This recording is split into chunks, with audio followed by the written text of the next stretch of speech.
you're talking about the rise of new challengers. So, we see Google, Facebook, we see all these big companies, but you're saying generally don't expect that they could last because new challengers are likely in the digital world. The best companies of one decade tend to perform poorly in exactly the following decade.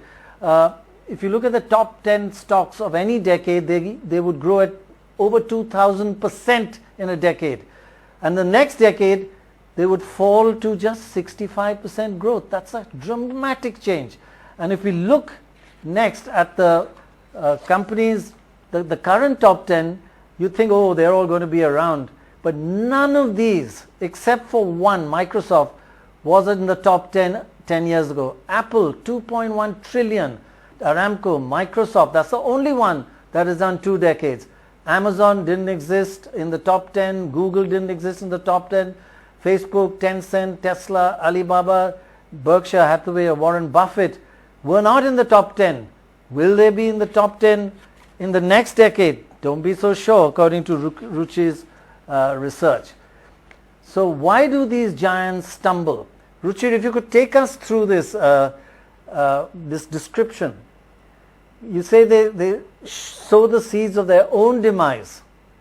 Yes, that's correct. This is the laws of creative destruction, which is that the companies which are great today, which are seen to be doing really well, very, very few of them tend to do well after they become extremely large, because then they are not that nimble, they are not that innovative, they're not able to cater to increasingly local tastes because they become so centralized, and so therefore they begin to falter. And also because consumer tastes change, consumer habits change. So it's really fascinating that we had a tech boom in the 1990s, and just like you showed in that table of the top 10 companies in the world, today 8 out of the top 10 companies in the world are in some way tech-oriented companies. We had a similar instance in 1999-2000, and of those 8 companies which were there in the top 10, which were new age tech companies, Microsoft is the only company which is still there today.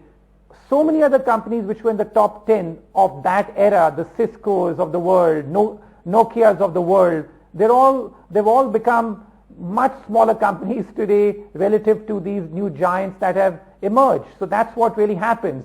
So if I were to put any capital to work, I would not invest in any of these top 10 companies today, because I think that in the next 5 to 10 years, their growth rates are bound to slow down and even disappoint from the very inflated levels that we are here. And also because new challenges are rising very rapidly.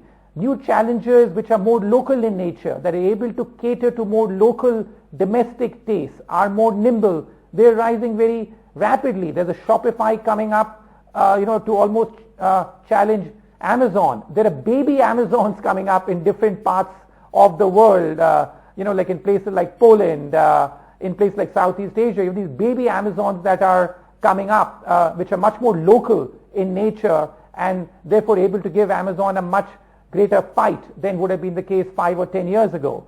So this is the laws of creative destruction as to the rise of the challengers and how these incumbent giant companies are once again showing signs of slowing down. So the user growth that you see is slowing down of these giant companies. So yeah, today they appear invincible, but in every which way the pressure on them is increasing, including increased regulatory pressure. And over the next 5 to 10 years, if I were a betting person, I would say that these companies will fade rather than grow rapidly from here.